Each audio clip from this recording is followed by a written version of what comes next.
পুরুষের ইমামতিতে ঘরে মা বোন স্ত্রী তারাবি নামাজ পড়তে পারবে কি? খুব সুন্দর প্রশ্ন করেছেন, মার্শাল্লাহ, খুবই ভালো। করতে পারবেন, কিন্তু এখানে একটা কথা আছে, সেটা হলো কি, পুরুষের জন্য এশান নামাজের যে ফরজ নামাজটা, এটা কিন্তু মসজিদে জামাতের সঙ্গে পড়া কিন্তু এটা ওয়াজিব বা সুন্নতে মুআক্কাদা, তাই না, জরুরি।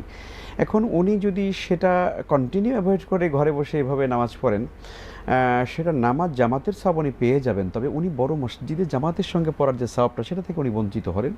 তবে যদি এমন হয় যে না, আসলে উনি সবাইকে নিয়ে যেহেতু পড়ছেন, তারাও জামাতের একটা সুযোগ পাচ্ছে, আলহামদুলিল্লাহ, অসুবিধা নেই, নামাজ হয়ে যাবে ইনশাআল্লাহ। জি, মহিলাদের মানে নামাজের ইমামতি তো পুরুষরাই করতে হবে, জি, এই অবশ্যই। বিষয়টা একটু ক্লিয়ার। মহিলাদের ইমামতি পুরুষরাই করবে, পুরুষরা স্বাভাবিকভাবে মানে পুরুষদের ইমামতি মহিলারা হতে পারে না। তবে মহিলারা মহিলাদের অঙ্গনে তারা চাইলে কোনো আপনার তারাবির নামাজে তারা ইমামতি করতে পারেন, কিন্তু শর্ত হলো অবশ্যই সেটা মানে থাকতে হবে, প্রোটেক্টেড এরিয়া হতে হবে, তারপরে তেলাওয়াত আওয়াজ করে করা যাবে না।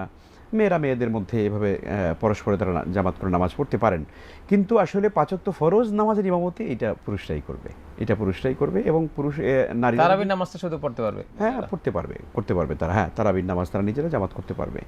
আর আরেকটা ব্যাপার হলো, ফরজ নামাজ করতে পারবে না। না, ফরজ নামাজের ইমামতি মহিলাদের করার সুযোগ নেই। জি আচ্ছা, জি জি জি, এটা আর-রিজালু কাওয়ামুন আলান নিসা, আল্লাহ তাআলা এটা বলেছেন কোরআনে কারিমে। আরেকটা ব্যাপার হলো যে পুরুষরা যখন ইমামতি করবেন, তখন কাতারের বিন্যাসের ব্যাপারেও কিন্তু শরীয়তের একটা নির্দেশনা আছে। সেটা হলো, পুরুষরা যখন নারীদেরকে নিয়ে নামাজে দাঁড়াবেন, তখন স্বাভাবিকভাবে প্রথমত ইমাম সাহেব দাঁড়াবেন, পেছনে কোনো পুরুষ যদি থাকে তারা দাঁড়াবেন, এরপরে আপনার যদি কোনো আপনার বাচ্চারা থাকে, ছেলে বাচ্চারা, তারা দাঁড়াবেন, তারপরে মহিলারা দাঁড়াবেন। তো এই জন্য এভাবে করে নারীরা সাধারণত মানে একেবারে ডিরেক্টলি একেবারে পেছনে দাঁড়াবেন না, এটা একটা খেয়াল রাখতে হবে। ইভেন স্বামী স্ত্রীও যদি একত্রে নামাজ পড়ে, তাহলেও কিন্তু স্বামী এবং স্ত্রী পাশাপাশি দাঁড়াবে না, পাশাপাশি দাঁড়াবে না। এটা মনে হতে পারে যে আমরা তো দুজন আমাদের কাছে পরিচিত, আমরা কেন পাশাপাশি, না, নামাজের বিধান তো এখানে মানতে হবে।